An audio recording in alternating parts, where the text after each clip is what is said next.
ஜுஸு கேட்டு நிறைவு செய்திருக்கிறோம். அல்லாஹ் தஆலா இது போன்று நம்முடைய வாழ்நாளில் அதிகம் குர்ஆனை கேட்டு அதை ஓதி அதை விளங்கி அமல் செய்யக்கூடிய தௌஃபீக்கை அல்லாஹ் நம் அனைவருக்கும் தந்தருள் புரிவானாக.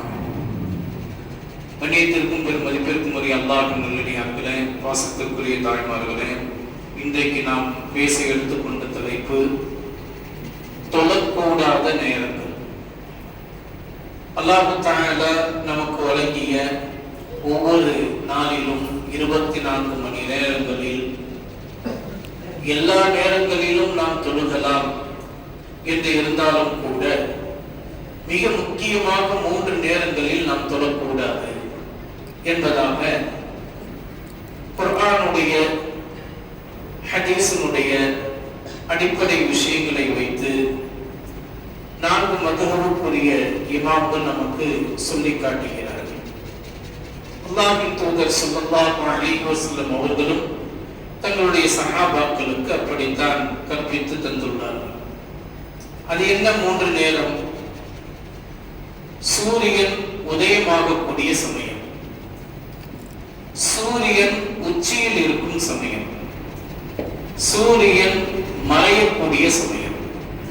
இந்த 3 நேரங்களில் ஃபர்லான தொழுகையோ வாஜிபான தொழுகையோ சுன்னத்தான நஃபிலான தொழுகையோ